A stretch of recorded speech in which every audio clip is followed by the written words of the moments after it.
All good. Great. Brilliant. We have David Boyle. I have. It's just me and him in rooms by ourselves, like two sad, straight white males just sitting here, just looking directly, almost lovingly into each other's eyes because, we've only got each other now, Dave. I'm I'm in Edinburgh. I'm staying with a couple of Irish comedians at the moment as well. Who are you staying with? I'm staying with Richie Sheehy. Great. Richie Sheehy, yeah, you know him. Yeah, and from Cork. Mark O'Keefe. Two lunatics from Cork. Yeah, yeah. Good man. Yeah. Good man. Fucking yeah, it has been. Fucking Richie's working telemarketing during the day and going out and being a madman at night. He hasn't told his work either. So if anyone, he's just moved his full operation into this fucking dorm we're staying at. Only a comedian would be so like the arrogance to think that you could pull that off. Like, well, he's doing all right at the moment. He came out and he made some sort of fucking sale this morning. He was pretty fucking happy about. But they're fucking funny bastards though. So you just got so hot off the stage. This is class to catch somebody right at the beginning of their head. And because for anybody wondering, like right now, Dave is in a human place in his face. I can see his face. He looks human. He doesn't look like The Walking Dead. He still has enough zest for life that he's willing to speak to somebody outside of actually getting paid. So this is this is, I think this will be the end of you saying that. This is day one. An hour ago, I finished my first show. Brilliant. And where are you? Where's your show? I'm at Bar 50. Great. Do you know the joint? Yeah, I know the spot. Yeah. It's pretty fucking empty there. People have been telling me previously it's packed. It's like one of the hubs, but fucking there wasn't too many people there today. How many did you get in today? Because I've done it to 2. I've done it to 1. I was willing to go 1. I actually got 5. I got 3 people who, I have a podcast as well. I got 3 people who listen to that come, and then I had 2 fucking 18-year-old girls in the front row, like a Polish girl and a Spanish girl. 18, which is not my demographic. Yeah. Or gender, really. Oh, well, I was definitely, as you were saying, I got 2, and I went, definitely an old pair from like South London or somewhere like West Kent or something. No. Wow. And early on in the show, I asked everyone there, right? Because you're fucking working with a crowd of 5 people. Yeah, it's now become a dinner party. Yeah, it pretty much is just a back and forth. And I asked everyone their age, and I got to the girls, and they're like, "How old do you reckon we are?" And I fucking that creeped me out the second. The shudder went down my spine as you said that. I went, "Oh Jesus Christ! Oh Jesus!" I said 23 and 24, and I gave them a few years leeway as well. I thought they looked 27, 28, and they're like, we're fucking 18. I'm like, well, I got away with one there. They weren't fucking happy. Yeah, but I mean, like, there's no telling nowadays. And I even speaking with a mate of mine, she's a female comic, and she was like, she has a son who's like 15, and she's just dreading it. She's like, I don't know. He looks like a 15-year-old boy. Do you know what I mean? He looks fucking, gangly and stupid looking and bum fluff, and he's a dog. Yeah, his voice is up and down all over the map, and like these friends of his that are girls come to the door and they're like, "Bitch, you have a mortgage." Like what? Is, like, because she's a mammy bear, like she's like minding her child. She's going, "Who the fuck are these girls?" So in the middle of a fucking divorce. Yeah, any of them could be your teacher. Like this is.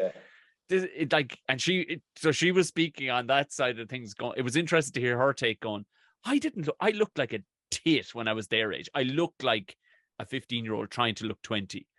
You know Of what I mean? course. But That's what everyone. these look like girls who look actually like women, which is terrifying. Yeah, I couldn't tell. There was no way I could tell. And then from there it was like a little bit awkward with them. Yeah, because now you're having to double down and explain everything. Like, you know the way Yeah. life. Do you know the way that is? You've literally Yeah. just finished school and you're in a foreign country, and both of you are from two different countries. Jesus, that's good on you. Yeah, fucking. And then it was a rough show. This is my first Edinburgh, and that was my first show. And if it continues like that, it's going to be a long run. No, the weird thing about that is it will not continue like that. You're going to have an epic day now, Saturday, I guarantee you. But then Monday then will be in the absolute doldrum. Like, you come away with a mental condition. You see, you'd be mentally prepared if you knew it was going to be just a slog, just like 5 people every day. But the Yeah. problem is it jackhammers your excitement on certain days, and then other days it's in the can. So now all Oh, of a so sudden, so you blow the engine completely. Like, if yeah. if you stayed in second gear, all right, it'd be a long haul. But Yeah, instead, okay. you're going to be bouncing off the limiter, and then all of a sudden you can't get it into first gear. Other days, it's Oh God. I don't know how. I'm only doing 16 nights as well, and then I'm bouncing. So I don't know how people do the full run and then also just chuck like epic amounts of booze on top of it. yeah. That was the thing that fucked me. I did it twice, 2 full runs, Okay. and I did like the first year. Just the amount of beer was just ridiculous. So there was that. By the end of it, I was just a shell of a human. Like, and the second How time, how were the shows though? it was okay because I didn't have. It was it was at a great time for sobering up, and it was like 3:30 or 4 o'clock or something. So Oh, you were just getting over the hump. so you'd eat some of the local delicacies that would just grease the wheels literally, and then you'd bang out your hour, and then you go have a couple of celebrations, and then you've got adrenaline then, regardless of how the show went. And then you're like, oh, this is grand. I wasn't going to drink, but I'll have a couple. And then, Jesus Christ, the second one I managed to rein it in a bit, and then the third time I did it, I just did 10 days and stayed on an even keel. But I knew, I said, I don't need this. I don't. But some guys they live and breathe it. Their whole year is based around Edinburgh, and Oh, good luck to them, because fucking, I would not like to be one of them. It's a little bit culty too. I wasn't expecting that. Culty, really? Like, I suppose, the gangs that are doing it all the time. Yeah, so everyone sort of knows everyone. Like, there's old, like legendary stories and shit like that. Yeah, like, this is my first, so you sort of feel a little bit on the outside as well. By the weekend, you'll be absolutely loving it. Like, you will, and that's the thing. That's what it is. It's like a touch of heroin or something, because you do get a taste of your show absolutely rocking. And then the best thing to keep the spirits up is to do the compilation shows. Do maybe one a day or 1, 2, because at least then you're kind of bouncing in with a 10-minute little, and it's not your show, so there's no responsibility. So at least it keeps the happiness levels going, that kind of way. Yeah. I'm doing a couple of comps tonight, so that's I'm looking forward to those anyway. And you can just where is the dorm? It's like a 20-minute walk. It's a 20-minute walk out. I don't know. I can tell you the exact address, but I don't know the areas. I just know the one street. I'm that just one up and hill. down that one. Yeah. Just up and down that like 400 times, trying to sort out flyers and posters and all that sort of fucking shit. It's bullshit. Shit. Like. It's so fucking. It's not my cup of tea.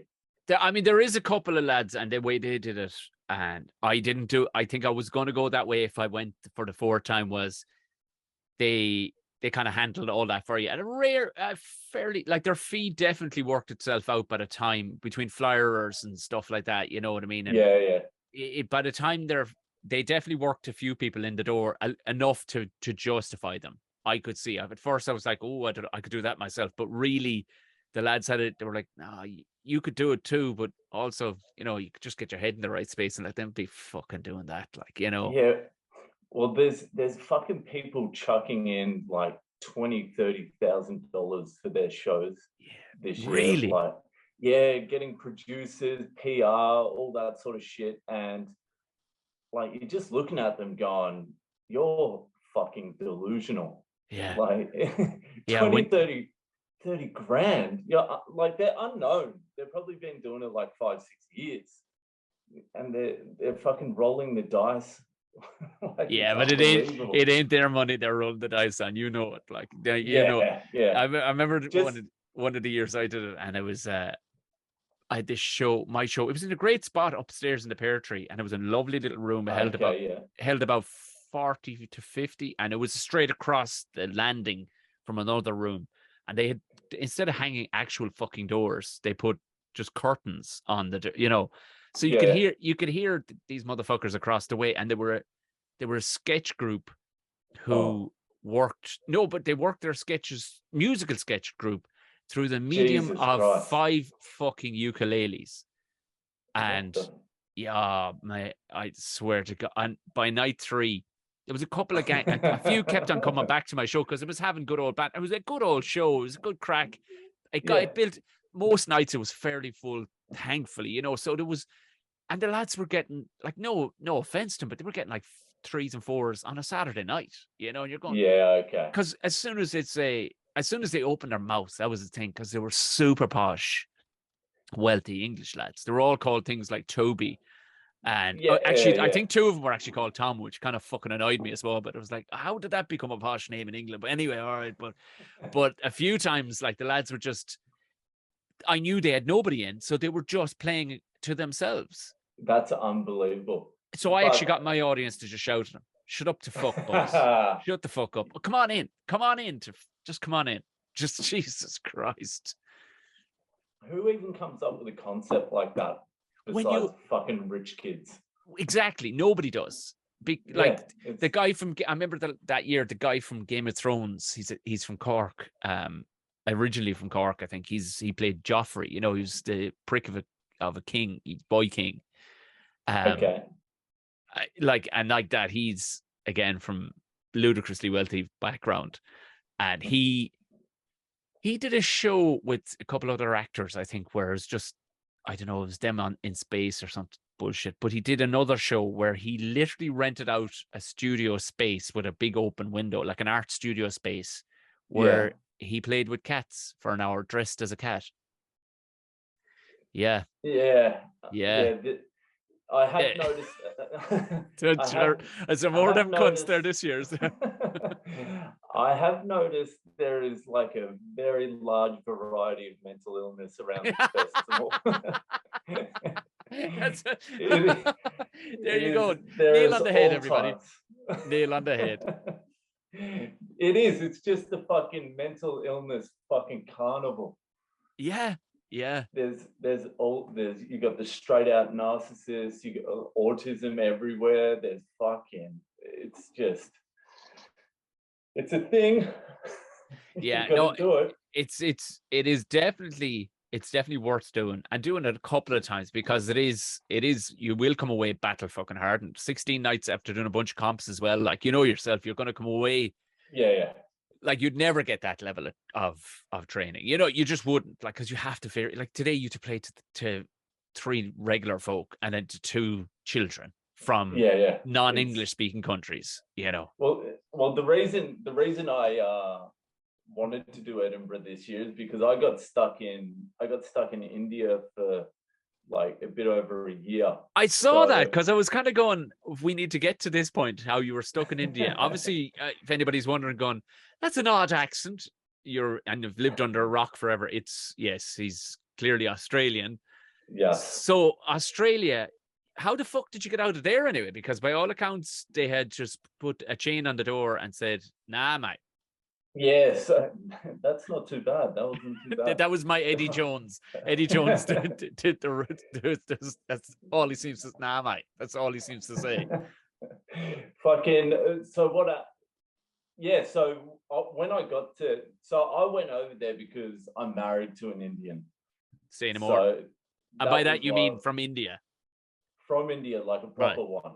Yeah.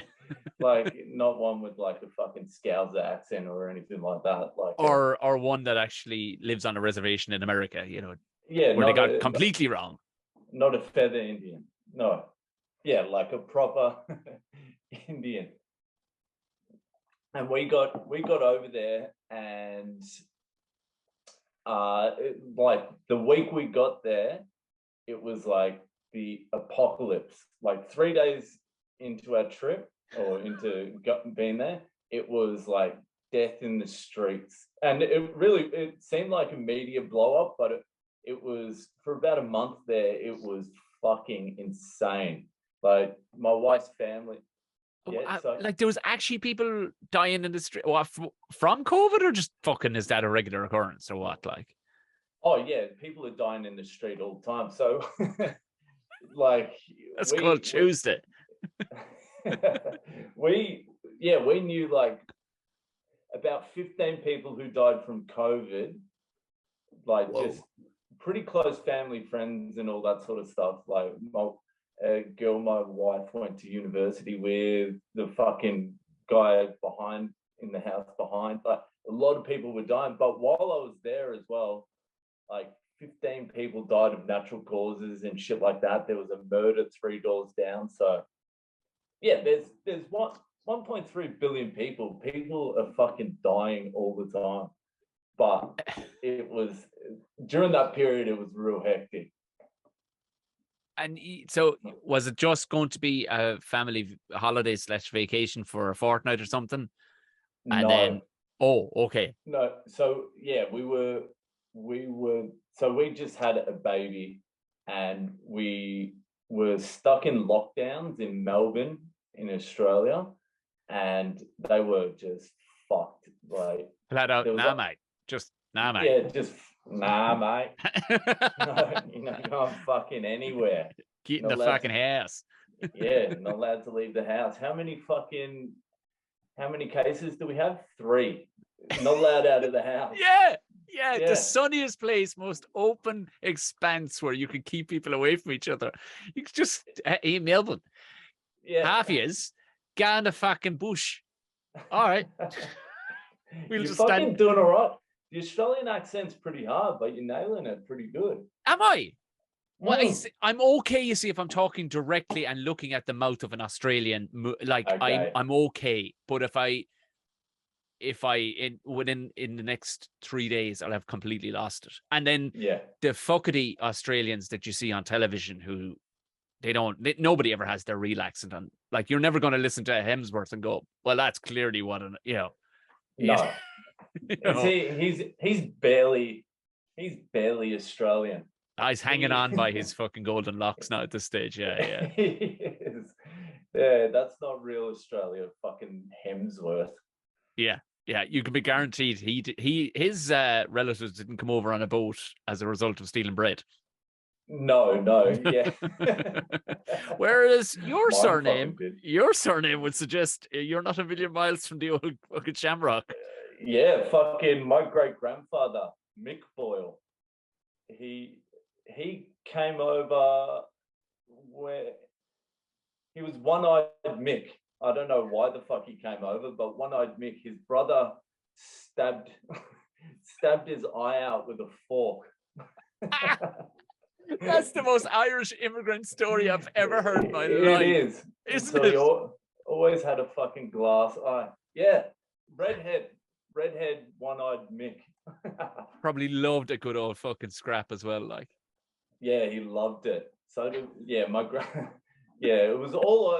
So they actually moved to New Zealand.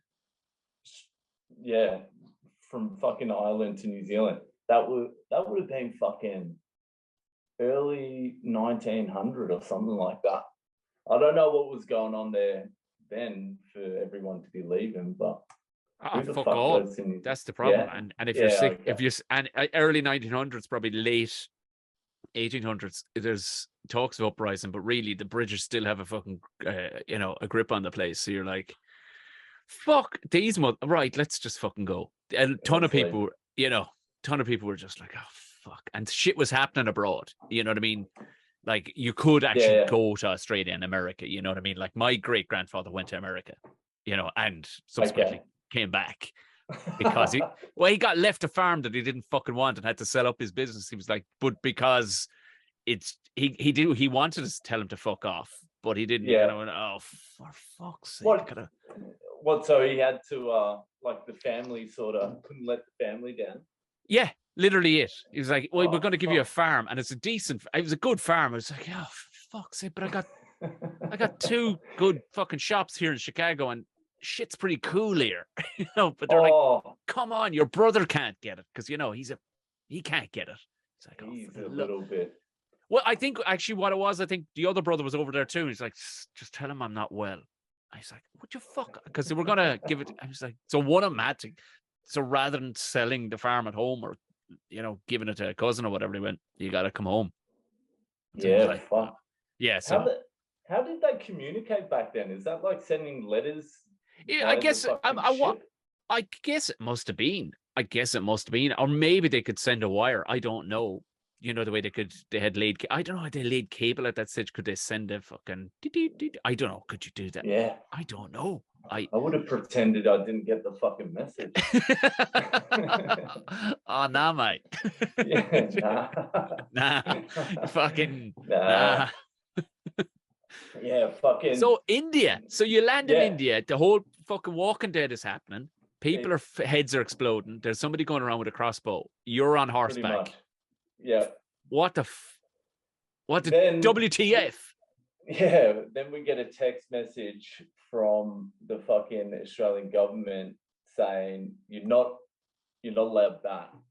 What? Like, yeah, they're like, if you've left, they actually said you can't go to India, but we arrived like 2 days before we got the fucking message, and then they said you're not allowed back.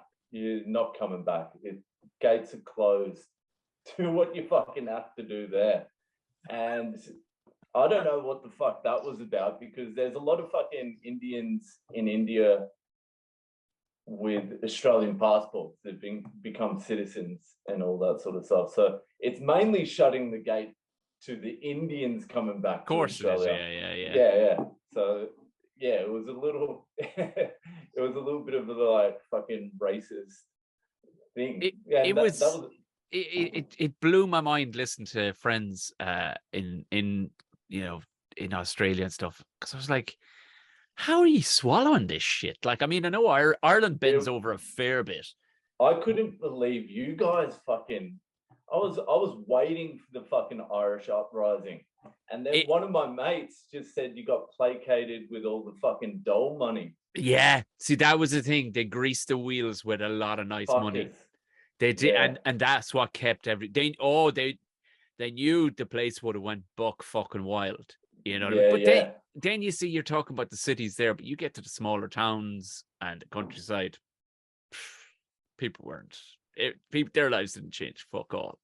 Okay, yeah. They were like, oh yeah, well, you keep that for Dublin. How's that? Yeah, you go ahead and keep that. Yeah, no, honest to God, you guys keep your. How many did we have in this county? 4 cases. Well, we'll just have to move on because 54 people died of sheep. There you go. So we'll move on. Thank you. Yeah, like the Australians, we just ate it. We did, like, it was really fucking disappointing. I was expecting like mad riots and fucking chaos from the Australians, but I don't know. They fucking just. I'm putting it down to I don't know if you've ever seen the show. It's a British made show called Nothing to Declare. No, I haven't seen it. It's worth watching because I think what it did was it was the precursor to people behaving themselves when it came to an epidemic, and it was basically it was mostly Australian airports, And it was because they were the most stringent on bringing anything in, you know, a piece of shit on your shoe, whatever. But of course, they'd all these Chinese lads who were trying to bring fireworks in. And I went, mate, what the fuck? Like one bloke, in all fairness, he had a bag, a carry-on bag. How he got it through, I'll never know. He brought it on the plane and got off on the other side, full of fireworks and lighters. Jesus Christ. In the one bag. And, you know, you get these old women with like, and they go, can we have a look inside your coat there because the dog is losing its mind? Can we have a look? Can we? I don't know. What do you? And she'd open the coat and it would be literally 4,000 dried duck vaginas. And she was like, what? This wasn't on the paper. You're like, yeah, it wasn't. But at the same time, we did kind of say you can't be bringing weird shit in, you know, from animal products and stuff like that, you know. So, but they had, like, they were stringent down to everything, like fucking, because of course they'd had crop failures as a result of different, you know, because back in the day, Australia there was a ton of animals introduced that should have never fucking been there. And then they just introduced another one to try and kill that one. So I think that was where their heightened level of, we've got to be fucking safe, you know, and don't let anything fuck. So I think that was ingrained a little bit in him, kind of going. Irish people were in the cities. You can do what you want with people in the cities. You can do what you fucking want with them. You can literally make them do anything because they just have to. They've no choice. You just shut their road and go, yeah, you're not getting out. Whereas and hence why we moved back to rural South Tipperary. Because I wasn't having any of that. I couldn't. But they'd shut a road and go, no, you're not coming up it today. And I go, okay, well, I'm definitely going up that road. And so fuck off. So, and that would never happen here because they wouldn't dare. You wouldn't dare.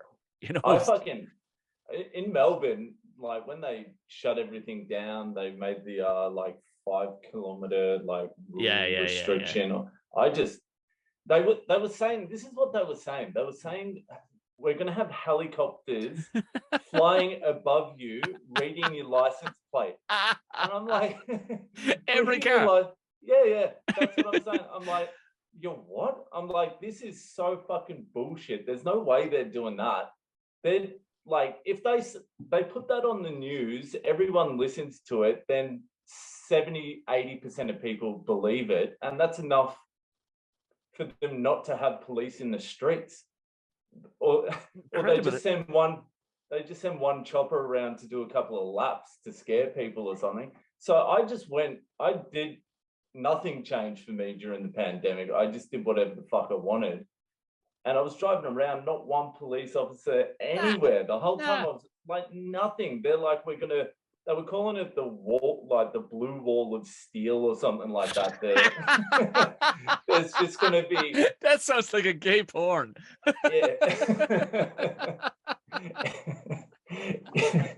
Yeah. Fucking, they were saying like, yeah, we're going to surround the city with the blue wall of steel. And I drove around and did not see fucking anyone. It was like, and the worst thing about Australians is like, most Australians are fucking criminals.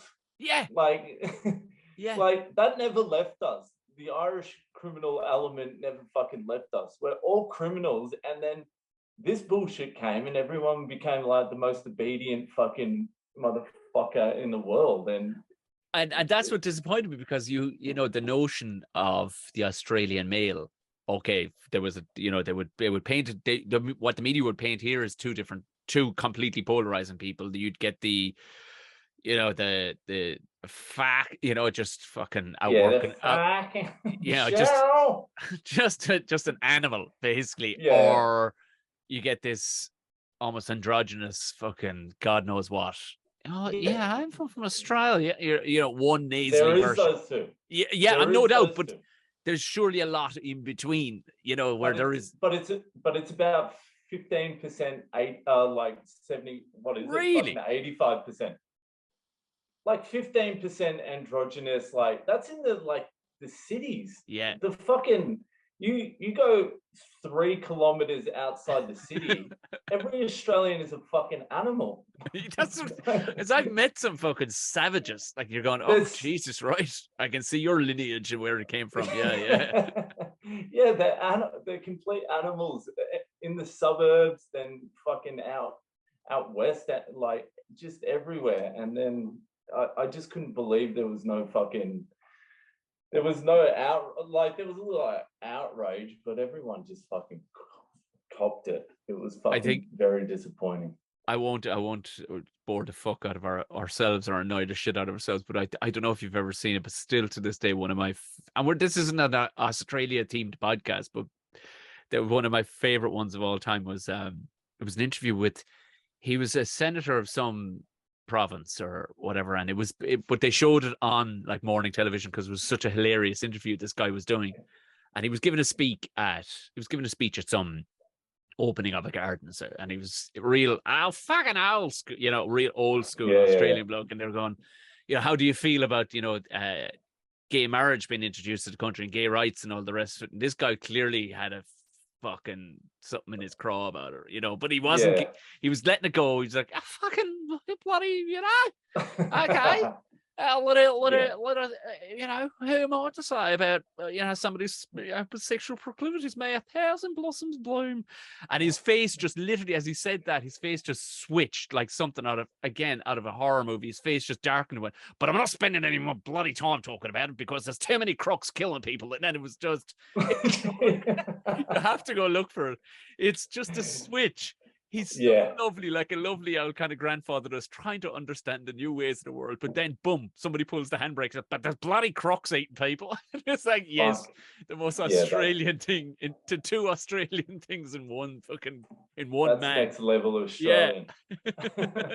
It's to say that crocs are killing people. Like that's top of the agenda on his book. Yeah, that would have been Northern Territory, something like that. Right. Alice Springs or fucking Darwin or something. They're real. They're the real deal out there. So how long then did you spend in India after Australia said, nah, mate? Yeah, so that lasted like 3 months, is around about that. So you couldn't get back. But then flights back became like astronomically expensive, like $20,000 one way from Australia, from India to Australia, and fucking it took us about 3 months once we decided to leave to even get one flight. It was just too expensive to leave. It was like my wife flew back first, and it cost like $3,000 one way. It's usually about $1,000 return. Jesus. So, but the thing is with India, once that fucking apocalypse period finished, it was about 5-6 weeks of it. It just opened up and it never shut down again. It was just loose. Yeah, loose as fuck. So the first day out of that 6-week lockdown, we go to a restaurant and it's like meant to be 50% capacity. And we walk into the restaurant and they've got it down the middle, split 50-50. And they were putting 100% of the people in 150% and 0% of the people in the other. Good on you, India. Good on you. Yeah, somebody looks through the window. It's like, oh yeah. Well, technically they're right. And so that was straight out. That was the first day. So you're like, we were thinking the third wave isn't too far off. The third wave's coming. And did it come? Like, or did it never came? Wow. It never came. And they opened up. People were still dying. Like people were dropping like flies still. It was on the downturn, but they opened up in the middle of the apocalypse and nothing happened. Nothing happened. It fucking just petered out. I don't know what the fuck. So it was hard to reconcile any lockdowns after you saw India.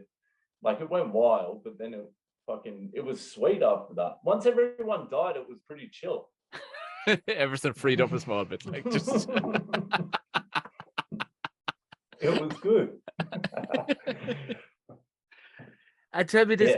So what does a man do? Because that was when I was listening to people, and it seemed nobody seemed to ask the question that people were getting trapped abroad. Like, what did you go working over there, or what did you do? Or you're like, or were you all right? Did you keep the head down for savings wise, and what the fuck did you do? Like, Yeah, I just did that. I did some writing, worked on my comedy. I was doing gigs and stuff around India, well, yeah, and yeah. I was doing lots of gigs. It's their English is pretty good. of course, yeah. Yeah, so especially in Bangalore, I was in Bangalore, and a lot of people. It was still tough with the English and that. So Bangalore used to have. I've been going back and forth from India for like 10 years, Right. doing gigs in that. Okay, yeah. Yeah, so about 6 years ago, I would go there, and like even the open mics, it would be 80 people. It would be like unbelievable. All the crowd speaks English. Like they're all like private school educated type thing, Yeah. or convent school type educated type things. And yeah, I went back a couple of years later, and there was like an IT boom in Bangalore, and like people from all around India came to Bangalore to work, and everyone else's English is not as good as the people in Bangalore. So the fucking gigs started getting a little bit harder. Wow. Yeah. So half the comics would start doing comedy in Hindi, and then the other half would do it in like Kannada, which is the local language, and then there would be like English comedians as well. It was it was tricky. How's your Hindi? No, non-existent, because Oh my fucking in non-existent. How's my English? It's fucking barely operating. But yeah, the fucking the local language in Bangalore is called Kannada, so everyone speaks that. They don't like Hindi down south. sure. I mean, it's In just like India. country folk moving in anywhere. Like it's just or whatever, you know. It's like, well, if you're not going to keep up to pace with us, you can fuck off, basically. Yeah, Yeah, yeah. pretty much. Jesus, Chen- good. Chennai is especially bad with that. Where or who are Chinos? Chennai. It's a different state. It used to Okay. be. It's Madras. It used to be called Oh, Madras. right. Yes. Yeah. Yeah. They. Yes, of course. They post-colonialism. They decided. Yeah, they're dead right. They're dead right. They've changed. Yeah. See, and you're Fucking over there. history lesson. Yeah, you're over there with the kid, the whole lot, and then you get back to Australia, and were you expecting fucking the red carpet or everything open back up again, or is it like here, what the fuck? Because it's still kind of hanging around a bit, isn't it? It is hanging around Australia. It hasn't been a problem since I got back, but fucking because I was stuck in that lockdown in Australia, Australia's left a bad taste in my mouth. Right. Oh yeah. Yeah. I can see that. I can see why. So yeah, it was just that lockdown and the way everyone fucking acted, and like I wanted the streets to be burning. that's what I wanted. I wanted some real fucking change, and it fucking just got worse. So yeah, I fucking have been looking into like leaving Australia and moving somewhere else for a little while. That's why I came. So I came to Edinburgh. The reason I came to Edinburgh is because I was doing gigs in India, but it was a little bit sketchy. Like it was up and down, and I couldn't get a real read on my material. So I was like, fucking 16 nights in Edinburgh is going to be fucking great for the comedy. It'll fucking toughen me up. Has it pissed down rain there yet? Nah, it's been really nice actually. That'll test your metal. That'll fucking test your metal, I can tell you. It's do people still come out and drink and party? Like they do, but it's your soul. It's you know, they do. If at least you're in the summer, it'll be warm rain. You know what I mean? It's different. I remember doing a weekend for some venue over there for St. Patrick's weekend, I was like, what? Because every place gives it a go. You know what I mean? Any place that thinks they can sell a few pints on the back Yeah, of, yeah. St. Patrick, it's not really associated with anything other than, I mean, nobody abroad ever thinks, oh, yeah, well, that's when Catholicism took over, from the Druids and stuff. And no, they go, well, it's a reason to sell beer. So they brought a Is couple. that what it is? Is that what it's about? Yeah. Oh, I had no fucking idea. Well, I mean, for like 10,000 years, there had been Druids and whatnot, and who, prayed to just normal things like trees and stuff. And then this lad decided, I had a vision, and you're to put down your or stop your orgies and all the rest of it. We're going to introduce Catholicism to you. So, But the Druids were all mystical type yeah, things, weren't they? man, when you And start chicks. looking into it, like it's like the birthplace of so many of the things you would hear about now, like Halloween was based, Yeah. witches, all that shit was based out of Ireland. Like the stuff they completely whitewashed over all the cool shit they were up to, and there's a bit Yeah. of resurgence in it now. A lot of kind of mid-40s hippie people are kind of big time I've been resurgence in hearing it. about it. Yeah, a I'm lot of attracted to the druidism. I swear to God. Yeah, I swear to God, as I talk to mates who do things like there's one chap I was chatting with, he does he on a professional level, he microdoses people with shrooms. Okay, yeah. Hold on a professional level. Well, it is, yeah, he does. He basically kind of sizes you up, weight wise, size wise, and your experience wise with these things, and then he'll take you into the Wicklow Mountains, which are beautiful, Yeah. and you'll all go. You have a really nice walk on some micro levels of mushrooms, and he'll look Fuck, after you. I might do that while I'm there. Yeah. It's beautiful. It's it's on my list. It's on my list. But it sounds, by all accounts, the experiences so many people have, who wouldn't have any idea about the Celtic mythology of Ireland. No idea of it.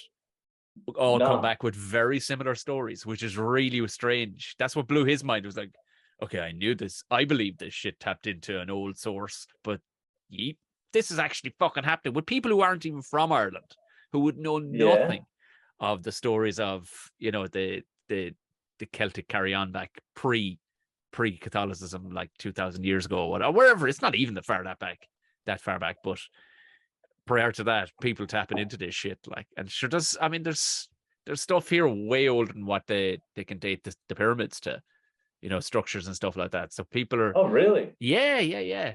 And crazy levels of accuracy. There's one place in County Meath, which is about 50k, 60k from Dublin, and it by itself celebrates both the winter and summer solstice. It's just this round structure that light does not shine into. You can go into it, and you pay to go in. And they basically built this round structure that's a kind of a cave, but on a certain hour of the winter solstice, the sun shines through and lights up the entire thing. Very same with summer solstice as well. It's like, how the fuck did you? How the fuck?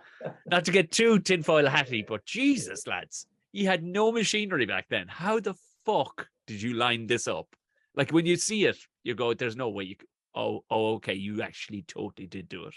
You mad bastards.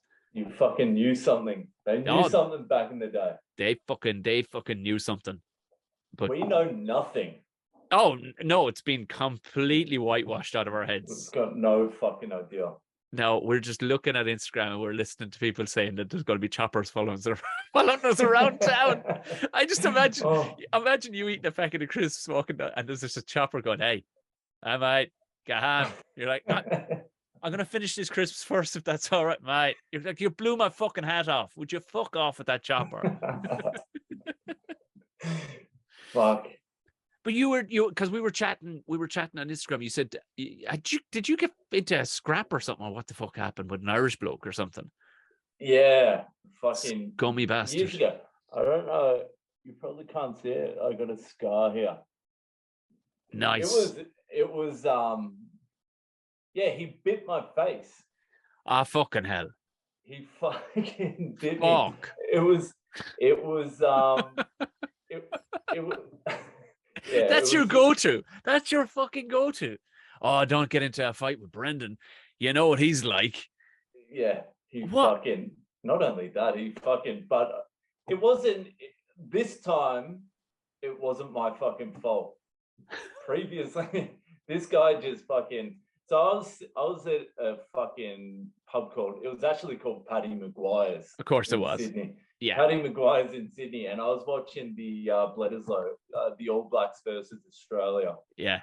And fuck, you guys have been doing well in the fucking rugby.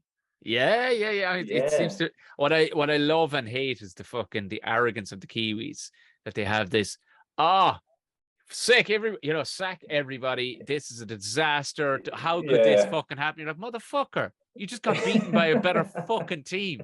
How? I think once, and the only person I was heard put their hand up and say it was the actual coach. And of course, Foster had to say it because he didn't want himself to look too bad. But he said it begrudgingly. He was like, first and foremost, I think we need to appreciate how good Ireland are. And they were like, yeah, but we still got, no, we will not appreciate how good. We can only appreciate the fact that we lost. You're like, yeah, arrogant bunch of cunts. if you had only won once, that's fair enough. Like, that's a fluke, but you've won like 3 of the last 4. That's just 4 out of the team. last 5. Yeah, 4 out of the last 5. Is it 4 out of the last 5? Yeah. And to win the series down in New Zealand and win it convincingly too, like probably left a couple of tries behind them. Like, this. Now, I mean, New Zealand did look a bit ropey in comparison to their own, but you look at the name, the team sheet, and you're like, those are all fucking killers. And yeah, they're not fucking bullshit players. Like, it wasn't a bullshit team. It wasn't like the seconds fucking playing. It was legit. If we came away with nothing from that entire series, it was Peter O'Mahony saying to Sam Cane, I don't know if you saw this, but they were able to. No. Very smart people were able to lip read exactly what he said, and somebody picked it up with very good sound equipment. Was able to pick up on by the ref's mic. Him and Sam Cane were getting into it towards the end of the second test. O'Mahony was playing, had a 10 out of 10. So of course he was high, and Cane was fucking. They were losing, and he just fucking jackled another ball, and Cane is fucking having a go at him, and he's like, "Who the fuck are you? Who the fuck? You're just a shit Richie McCaw. Now fuck off." Yes, nice. And the guy did nothing. He actually backed up like a fucking snap dog. He just backed up. He's a shit Richie McCaw. Yeah. You're going. You just proved what he literally. The second he said it, you proved what he said was correct. Yeah. It's at least McCaw would have a goal.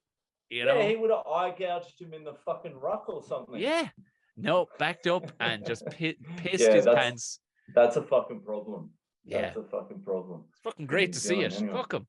They've been at it for a long. They're arrogance of them to just assume that they're supposed to win everywhere. Fuck them. Yeah, both my parents are fucking Kiwis as well, so I actually followed the All Blacks. But it's been nice to see fucking Ireland win. It beat the All Blacks. It's been nice to see because fucking New Zealand have been on a tear for the last fucking 15 years. Well, I mean, even in fairness, they took it well enough afterwards. Like there were signs up around New Zealand saying, well, at least it wasn't England, which is fair play. But they had because they had all these billboards up around the place going, last time you won here was like 1842. So just saying. And nobody has won in the professional era a test series here. So just say they had these billboards up outside the Irish team's hotel. You're like, do you really need to give a team more fodder? Like, that's some arrogance there, isn't it? So I love New Zealand people, but that's arrogant fuckers. Like, but they hurt when they lose as well. They really the whole country goes into depression. There's nothing else. They don't, and they've so many things going for them as a country. I mean, a beautiful place, Lord of the Rings, and then they put nothing. Everything takes a back seat to rugby, doesn't it? It's an obsession. It's a religion. Like that. Yeah. That's it. That's the whole thing. That's why you can get a good team out of them pretty much every generation. It's so anyway. So you're in Paddy McGinty's or Paddy Maguire's. Paddy Cliche Maguire's, and you're sitting there. You're watching Australia play New Zealand. And I go to the bar, and there's a girl standing next to me at the bar, and the bar's packed, and we're waiting ages to get fucking served a drink. It took like half an hour, 45 minutes. We're just standing there. So I struck up a conversation with her. Finally, we get served. I fuck off outside. She goes somewhere else. About 45 minutes later, I'm fucking pissed right up. I'm Lovely. like, I'm really fucking As you're steaming. supposed to be in Paddy McCliches. Yeah, that's right.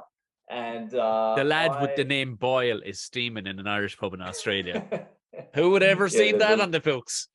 A lot of fucking cliches there. Yeah. And I fucking I need to go to the toilet, so I go to the toilet, and on my way I see that girl, and I just stop and I'm like, fucking, how was that fucking line? And I just say some bullshit to her, and there were two dudes at her table, and one of the dudes was an Irish guy. He's like, fuck off, and I'm like, what? I'm not even fucking doing anything here. He's like, fuck off, she's fucking married.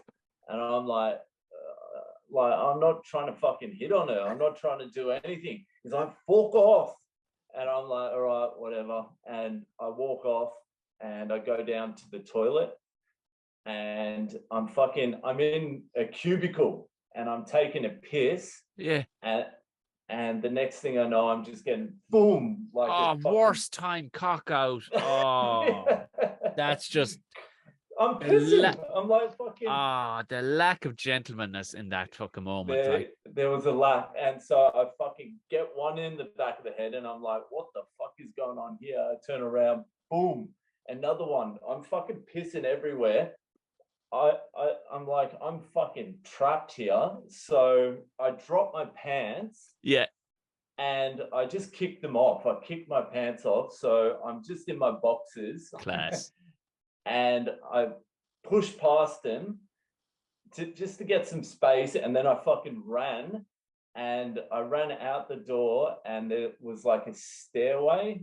Yeah. So I start running up there, and I get about 3 stairs up. And the fucking motherfucker grabs my leg and pulls me back down. I'm glad you didn't get your cock. That would have been impressive and sad and terrible all at the same time.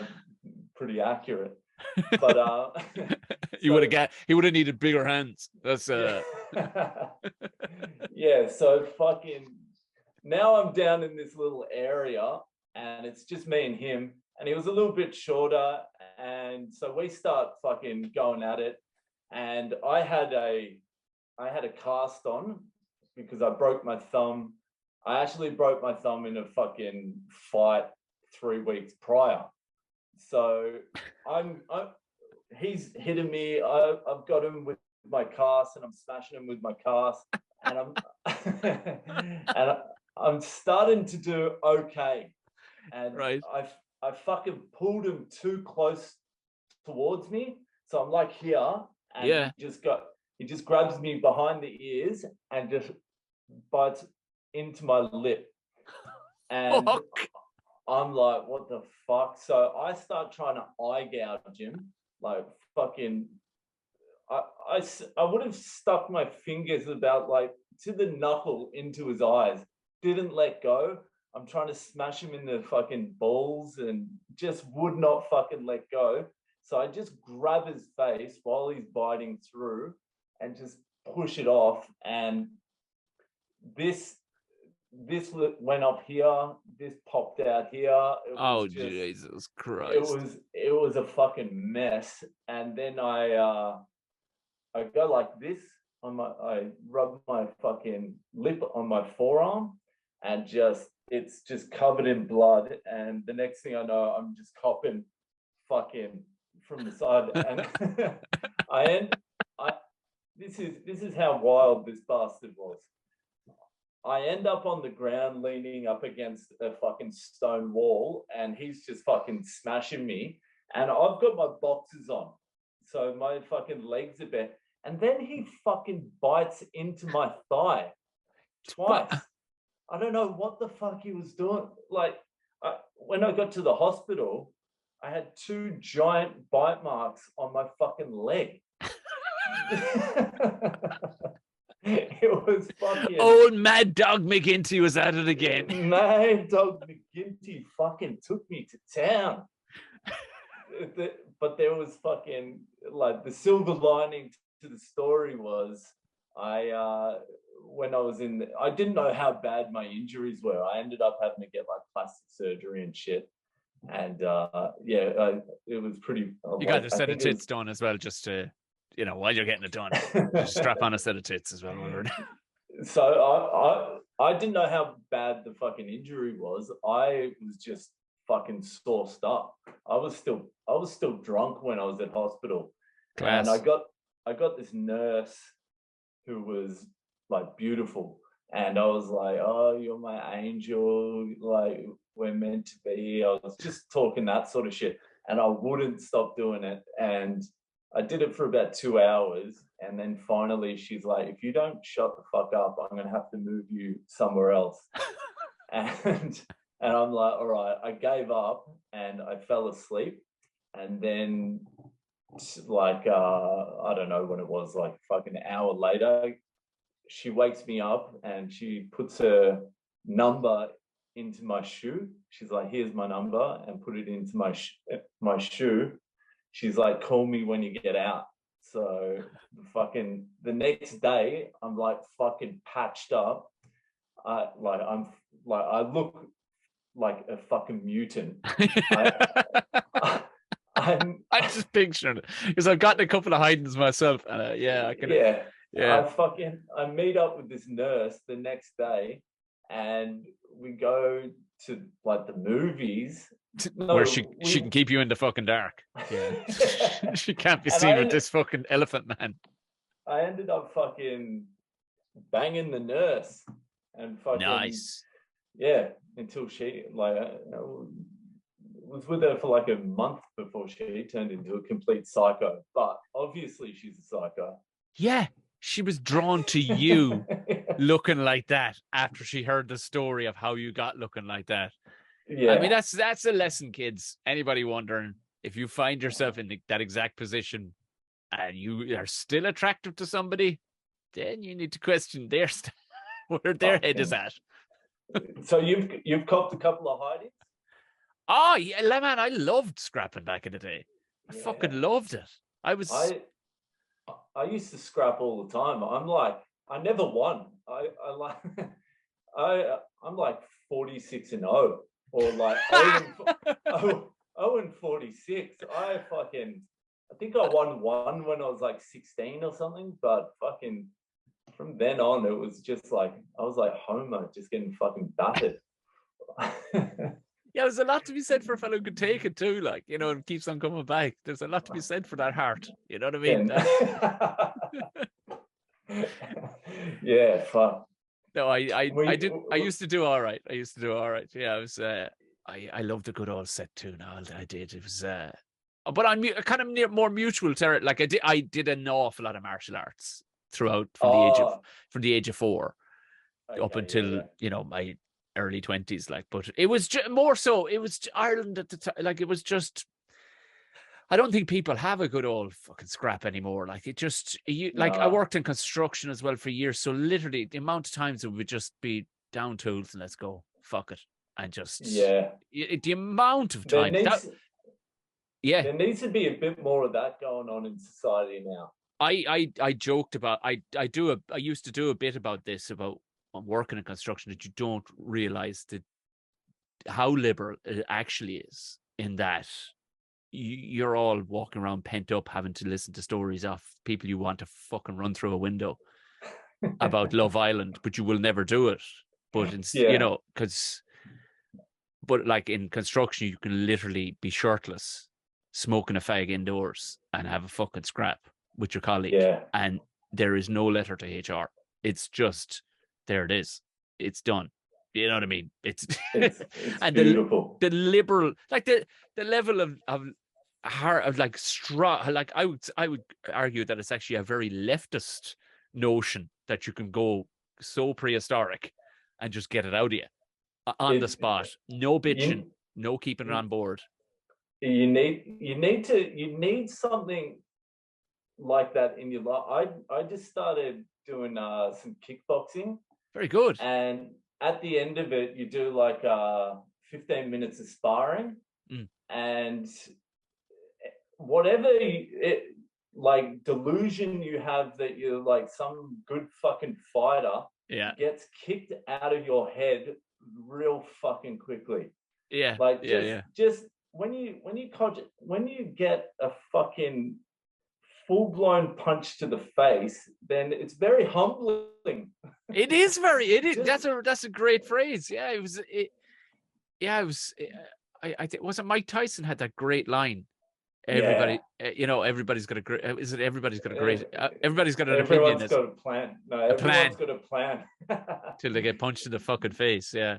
Yeah, And right. I purposely used to drop the word cunt into sets, and I would do it to get the meerkats up out of the room. You know, the fucking people who get offended by words. Yeah, and you'd see their heads go, oh, and you'd see. Now, normally, because it's in a comedy sense, you're saying it in a comedic way. You're not going, and this fucking cunt says, you're not doing it that way. But it's because it's purely a word. You can see the heads go, oh, jeez, oh, and the notion, how I would follow that up would be, for anybody who gets offended by words, you've clearly never been punched in the fucking head. That's exactly right. Because if you get panned out with a fucking slap, when you come to, the first thing you will say is, what cunt hit me? In front of and you won't worry who's about or who's around. You know what I mean? So trust me, it is a great leveler in life, is to get them knocked the fuck out. Like, yeah, it's been really fucking good. I've only been doing the kickboxing for like let's say a month, and just everything that I thought I knew is out the window. Like I'm like the lowest level. I'm like the lowest level.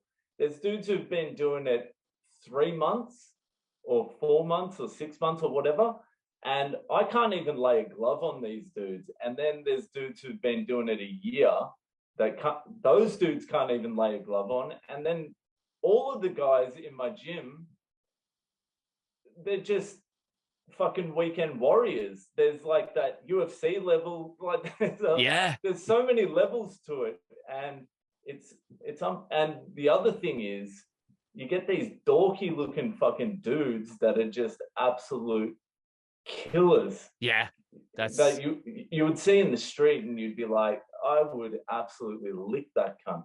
Yeah, but fucking, you would die. They could kill you if they wanted to. That was the great thing I remember doing martial arts, and it was kind of really only after.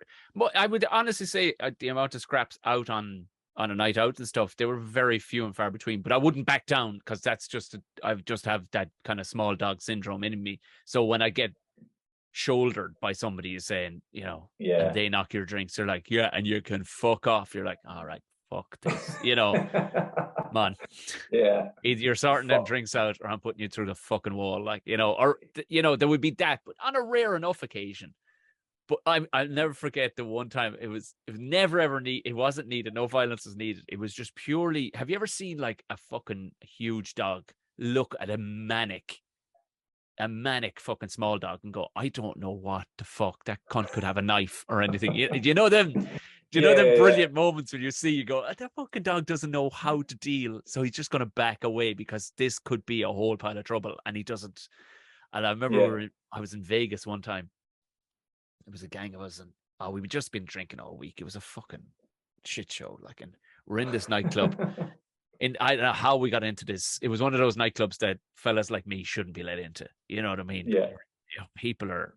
It wasn't like Instagram wouldn't have been heavy at the time. It wouldn't have been much at all. But if it was right now, it'd be gross. People would be literally walking around with selfieing themselves throughout the entire thing. Like Lil Wayne was there. Throwing cash off the fucking DJ box over the dance floor. There was, and this guy, I remember, and it was kind of my fault. I was talking with this girl again at the counter, but politely enough. And I turned, I was kind of getting brushed by a couple of people, and I turned to kind of get out of a guy's way, and I ended up knocking into his drink. Yeah. And his drink splashed a little.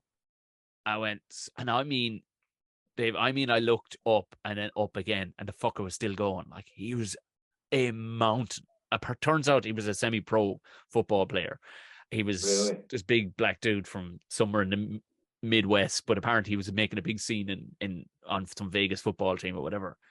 But I turned and I went, sorry, mate, what was in your drink? I'll get you another one, even though it's going to cost me a mortgage. How much? Go on. I won't fucking have it said. And the guy was just looking at me. And he just kind of starts growling. He's a motherfucker. And now, everything in reality, I should have pissed my pants, jumped in over the counter and looked for the fucking emergency exit. Yeah. But he just starts fucking, like, he's squaring up and he's like taking his fucking jacket off and he's handing the remainder of his drink to his mate like he's going to fucking put me through the wall. I don't know where this came from, but I snapped. I fucking snapped. In my head, I thought, you arrogant cunt. An Irishman offered you a fucking drink when I truly didn't knock much of it at all. And you were actually busting past me, but I was being the polite. That's all in my head. And I snapped. I went, you fucking horrible cunt, you. How fucking dare you take your fucking... Put that fucking coat back on, you fat fuck. I offered you... I lost it. And I went like nuclear on this fucker, screaming into his face. And the guy just, like, his jaw just fucking hit, like, he didn't know. First, the accent, the fucking level of aggression, the poignant words I was using. These weren't words of just blah, blah, blah. I was really iterating the story that had just happened and how dare he should be fucking ashamed of yourself, you fucking fat prick. And just horrendous level. It was a horrendous fucking beat down verbally. Yeah. And the guy just kind of, he just backed away and just walked off. No, didn't beckon to his friends or anything, just walked off. And the girl who was standing beside me she was just going, what? All his friends just followed him. That's better than winning a fight. And I swear to God, she was like, what the fuck? What? This is what this was like watching magic to her. And in my head, I was going, yeah, and that's fucking more of it now. And I turned back to get a drink at the bar, and your man behind the bar was like, this one's on me. Fuck, I've never seen it.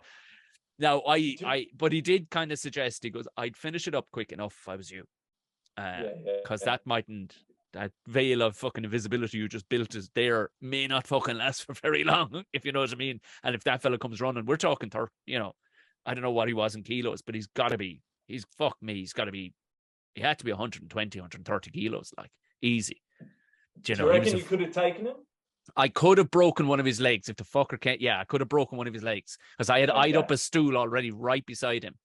It was a metal stool, and I was just going, I'm going to turn into that stool, catch it, and crack it across his fucking knee before the fat fuck gets his hands up. Yeah, that was the number one thing, and then just fuck it at the friend because he's going down. Fuck it at the friend with I just all lined up, and the legs pointing forward, straight for his fucking face, and bolt like fuck. And just be gone. Just be gone. Fuck yeah. Have it all done in under 3 seconds. Be gone. Gone. Out the fucking door. If I had that sort of confidence, I'm 0-46. I got into like about 40 fucking fights and I lost them all. I can't imagine how many I would have got into if I had any fucking skill. You probably would have gotten into far less. That's the thing. Yeah, because you actually would have gotten into far less. Because that's true. Because a lot of it was just a lot of mine was like fake bravado.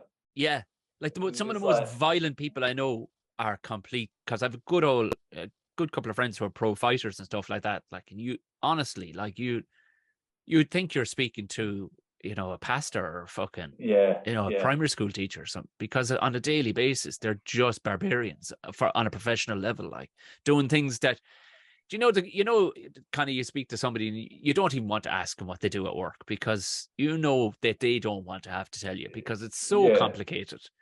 Oh, you work in an oil rig, so what's your day consist of? Oh, listen, man, let's just what the fuck? What am I telling you for? You're no, it's the same as like not wanting to tell people you're a comedian. Yeah, well, yeah. I know you just kind of aligned us to professional mixed martial arts there, but I get it. It wouldn't be the first time it's happened on this podcast, to be honest with you. That you are right. You are right. The oddity of it, it's very difficult to even get into, like, because the first questions will always come out. The same questions will always come out, won't they? Like, yeah, it's like, tell us a joke. Like, why don't I know you? You're not famous. You're obviously not earning much money. Yeah, you don't want to have to explain yourself. I know. And in fairness, a mate of mine who is an MMA fighter, Will Flory, he was on the podcast, and we discovered it between conversation that, oh wait, it's actually very similar. Even the build-up notion to, because you're by yourself, you are by yourself. Yeah. And then trying to explain it to people. Again, he's a professional fighter making a decent living, and his star is rising as it speaks. But having to explain to people why he has cauliflower ears, you know what I mean, and why why have you got a black eye, and you're at weddings, and then of course guys want to tell you about a time they got into a fight, and you're going. So it's the same thing as having to hear a shit joke when you're sitting at a wedding table and you're like, oh yeah. Fuck. Yeah, should start comedy. Give it a go. Yeah. The lads were always saying I should. Yeah, you know how much fucking mental pain you have to go through to get to a point where you're actually comfortable on a stage, like, you know what I mean? And he was saying something similar, like he actually, to the point that he, there's just no point. There's, at this stage, thankfully MMA at least now is a thing. Do you know where it has a huge platform now, and fucking every second fucker's an expert. But at the same time, nobody really has any notion what a wet Tuesday is like, having to get up out of bed at 6 o'clock in the morning to go training. Yeah, it's I was actually talking about it with the Irish boys. It's like that amateur MMA area, or like trying to break into like the elite level and not making it must be so fucking hard. Like that would be just the most brutal fucking thing, because you're there but you're not there, and then there's no money, and then you're fucking doing so much damage as well. But you have to give so much of yourself to it, because there whatever about comedy, and the lads spending 30 grand on their Edinburgh shows, but like you could literally, like we've seen in the phenomenon for the last 7-8 years, you can literally see people make an entire career and fill huge theaters without ever stepping on a stage, purely because of their phone. And that so there's that, where you're going, okay, well, there's that level. But in sports, everybody has to agree, it's an absolute meritocracy. There's no lying if you get beaten on a night. Okay, you can say, okay, the judge has got it slightly wrong, but the reality is, if you didn't put in the work, the hard grind, you're definitely not going to win. Whereas I'm not saying in comedy you're definitely but if you haven't done the stage time, it doesn't necessarily mean that you won't sell out your first huge theater. That kind of way, like. And also, like, I know people who aren't comedians who are a million times funnier than most of the comedians I know. Oh yeah. Being funny is barely even a prerequisite for being a comedian. Yeah, I know. It's purely being the person who's willing. You go, oh, you want to be entertained? Okay, well, I'll take the microphone comfortably and do it for you. Yeah, there you go. I'll do that for you, no problem. But yourself, you meet mad bastards. Like, I literally only met one the other day who I'd forgotten even existed. This old guy that lives up the road, and again, almost like the story of being a comedian, I can't properly describe him. I cannot properly describe him. He is. If he was in a pantomime or a sitcom, you'd say the writers have gone over the board here. This guy. This guy doesn't exist in any realm. He's like, people would think he's daft, but when you speak to him, you're like, oh, he's hyper intelligent. He has no teeth. He's kind of this kind of crazy little old farmer that lives by himself. He must be his knowledge of the world, but just he keeps 7 stories on the go, and keeps you fucking interested in all 7 of them. And you're He's an artist. Oh, like, the guy is incredible to see in action, but could you commercialize it? Not a fucking hope. Not a hope. You could do nothing with him. Like, he'd turn into like Bicentennial Man up there. Like, you could do nothing with him in that sense. Like, but again, as you said, it's some of the funniest people you'd know, but that the same does not apply. Okay, we all know a couple of hard cunts. Like, I know, again, there's I was talking about him only on my own podcast, my midweek podcast, a guy he's a scaffolder. And I mean, they're some of the fucking hardest bastards ever. But Yeah. this guy defies. I I watched him used beat. to operate cranes. Oh, did you? Oh, Jesus. Yeah. So you know these freaks, like. I used to work with the scaffolders all the time. Yeah. Were they the big drug dealers on sites in Australia as well? Well, the scaffolders are mainly Maoris. They weren't Super like strong. Yeah. Yeah, just like tanks. Yeah. Fucking absolute tanks. Yeah. They weren't necessarily like drug dealers or anything, but yeah, they definitely mucked around with drugs. You can tell that. But yeah, that always makes me laugh. I remember working with a couple of island boys. They were Fijian, I think, but they were of Kiwi. Yeah, you know, in America. And there's two lads, like the two brothers, like they were both the size of forklifts. Like they could just pick up anything. Yeah, And just this calm little voice. All right, bro. You're like, how does that come out of you? Like you're the size of a Mini Cooper. You know what I mean? Like what the fuck? But nothing would fray. These guys weren't getting into fights because they had no aggro in them at all because they didn't have to. You literally, since the age of 12, these lads would walk down the street and people would cross the road. Of course, yeah. So it's a very, and what was the picture I saw then on your Instagram? You were in hospital, you had a collapsed fucking lung. Was that another scrap or was that just? No, that was in India. I was interested in what was the India scaffolder story? Some hard bastard. Oh yeah, I watched him one night beat the shit out of 6 people that attacked him. I mean, he fucked him up, and they ran in a door on this street, and it was up to an apartment. It was just a normal PVC door, and I was sitting there having a bag of chips, and I was like, "All right." He was like, "How are you?"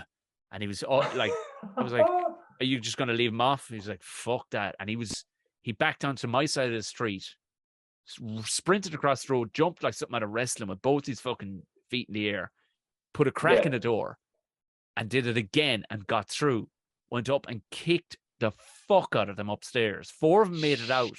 I'm guessing he possibly killed the other 2. He comes down the stairs. Christ. The other 4 actually waited. I think they thought the 2 upstairs were going to finish him off or something. He comes down the stairs and proceeded to kick beat these guys to the point that the cops had to fucking taser him. Like these guys, he beat the 4 of them unconscious. They were going to die that night, and nobody was willing to stop him because it was literally like watching a grizzly bear. You knew if you got into it with this Tasmanian devil, you were getting pulled in. He had gone completely. The switch had gone. This guy switch had gone completely. He wasn't going to recognize you. He would have fucking smashed his own. That's mother. it. Yeah. Fucking hell. Yeah. That is. And you try to explain these people to city folk, and you're like, there are people out there that you will not reason with. Like, this is what I'm trying to tell you. You live in such a cuddly environment here, and like that, you're not telling that man he ain't going 5 kilometers. Do you know what I mean? Yeah. Like, you know what I mean? No shit. Yeah. Yeah. Have you taken the booster? No. Fucking years back, I was watching the news, and there was a famous kickboxer in Australia, Stan the Man Longanides. Sounds vaguely familiar, yeah. This has got to be like 25 years ago. Stan the Man, he was like world champion kickboxer. Great name, Stan the Man. What else was it going to be like? Yeah. Because you are, do you know what? You are the fucking man. As simple as you that. Are the man. Fucking good luck convincing him he's not. So Stan the Man went into fucking jail just to, like, as a, I don't know, promotional tour, or just to fucking visit to say hi or whatever. And they had the hardest dude in the prison, voted the hardest dude. All the inmates chose the hardest dude in the prison to have a little workout with fucking Stan the Man. And Stan the Man was like, yeah, come at me. And he was an Asian dude. He had his neck was about that thick. He was like neck tattoos, looked the part. Yeah. And he comes at Stan the Man, and Stan just like moves to the side a little bit and like fucking kicks him away. The guy comes back, and he's like throwing fucking haymakers, like going crazy, and like Stan the Man just moves a millimeter, slides out and fucking kicks him in the stomach, and the cunt went flying. Like this is the hardest guy in prison, and this is like he just had no fucking chance, no chance. He was finished. Like it was unbelievable. I just remember that stuck in my head. I'm like, fucking the levels to it. But that's it. I mean, these lads are at, professional snooker level millimeter stuff, like, and nothing. And it has completely become a sixth sense. Like I remember how fast my reactions were, even catching a cup. You know what I mean? That would fall off the counter. Even as a child, my reactions, and I'd catch it on my foot. Or like shit wouldn't fall, or I feel so clumsy now in my older years, like, but I have tuned in. I just physically remember never banging off shit, never fucking tripping over nothing, never, like I knew where every fucking toe was supposed to be going on the ground, like, and you do after years and years of this shit, like, and of course you lose it all. I turn into an old sack of shit who tells jokes now, like, but I bang off every. That's a good transition, though. It's good in the old. It's less strenuous. Well, I know what I was, Dave. I know what I was. Yeah. So tell us about you. Tell us about your podcast before we talk about where you're going afterwards. Okay, so I quit boozing like 3 and a bit years ago now. 3 years, 100 days, and you've only got 2 lips. Like you can't have them both bitten off. So yeah, it was coming to that. There was fucking arrests, there were fights. It was just getting too messy. So I quit boozing, and the day I quit boozing, I started recording a podcast, just like 5-10 minutes a day, just fucking talking whatever, talk about what's going on, the process of quitting booze. It's a comedy podcast because you can't talk about fucking quitting boozing for fucking 3 years every day for 3 years. So it's just me talking a bit of shit. Little bit of fucking about not boozing in there, just trying to be funny, really. It's just handy for anybody who's maybe they want to give it a fucking miss for 6 or 7 weeks at the very least. Go, all right, well, where's my head supposed to be at? Like, because while people may not be heavily addicted to it or whatever, it just becomes the norm to just get fucking slaughtered on a fucking Thursday, Friday, Saturday. Like, That's right. That's what a lot of my listeners are. They're like the fucking weekend warriors that just want to give it a break, but there's always some drinking going on, or you work all week, and then what is there to do besides fucking get hammered on the weekend? Yeah, there's nothing like that fresh head on a Sunday morning, though. There's nothing like a fresh head on a Sunday morning. Do you booze? I do, I do. I broke it. I came off the beer for about 10 months purely to break it, because I was drinking too much. Because it was gigging and just a couple of pints every fucking night, like, and you're like, but I realized the fucking joy had gone out of it. If you haven't had anything like a fucking chocolate bar in a month or something, you're like, this is the nicest thing I've ever fucking eaten. When I get my hands on a pint now, it's shut up. I don't want to be spoken to for the first 5 minutes anyway, because this is going to be just me and her. Just orgasmic. Just delicious. Just so exciting. It's a real treat now, that kind of way. Oh, yeah, I can picture. Fuck, I'm getting you back on the. I'm sorry. Sorry. No, sorry. The way you described that was fucking. That was sending a few tingles down my spine. But I do. If I'm not gigging, I'll have a couple at home, but it completely reset the clock for me. And I contemplate, like, herself doesn't drink, me folks don't drink, most of my siblings don't fucking. It's not surrounded by people who are constant. There's never drink in the house, the kind of way. Like, I'll have to go and get a couple of beers if I'm stopping in and cooking or whatever, and I'll get it. I'll just get it. I won't get a fucking 24 pack. I'll get what I'm planning on fucking drinking. You know what I mean? Class. So, and I'll put a link to that down in the show notes. But I know you've got to run and do comp shows, and you probably got to get a bite to eat and everything. You're in Edinburgh for the run. You're at Bar 50. What time of the day is it on? It's 5:15, Bar 50 in Edinburgh, but I'm coming to Dublin. Yes. I'm coming to Dublin on the 25th. The 25th Sugar Club. of August, Sugar Club. Yeah, I'm looking forward to that. Brilliant. I'm in the belly of the beast there in Dublin. I'm really looking forward to getting to the fucking ancestral land for the first time. I'll be the first Boyle there, back there in like over 100 years. You have to get an eye patch and just start taking selfies for your family around the place. Like just He's back. The ghost is back. The ghost of one-eyed fucking Mick is back. Mick. Yeah. And where else are you gigging? Are you gigging anywhere else in the UK or Ireland? Yeah, so I'm after Dublin, I'm going back to London, doing Vauxhall Comedy Club. Brilliant. There. Yeah. Solo show there, and then a couple of days fucking around, then back home. Yeah. Good on you. That'll be it. Dave, this has been absolutely fucking powerful. I tell you, we covered a lot of ground. We covered it. That's for fucking sure. Yeah. I mean, if nothing else, we came away with my ego absolutely boosted with the fact that I can do a half decent Australian accent, albeit just a couple of words at a time. You know, nah, mate. No, that'll be the name of it. You nailed it. When you listen to it back, you'll be impressed with yourself. Great stuff. Thanks for having me, Tom. Oh, it's been a joy. Thanks a million, David, and best of luck. And hopefully, I think I'm gigging in Dublin around those couple of days. I'd love to run into you anyway if you are around for a day or two. Great. Yeah, I'll stay in touch. I'll let you know what's going on. I think 100%. I'm staying at Richie's house in the middle of Dublin now. So great. If the two of you walk out wearing Liverpool, do you know the phenomenon of Richie? Yeah, good, I know right? About it, yeah, good. I know about it because he's told me about it. Like, yeah, he blew up. He blew up. Yeah, I know. Yeah, he has mentioned it. Yeah, and there'll probably be nudity throughout the month. That's all I'm going to say. There'll probably be nudity, but you're Australian. Not bothered by that at all.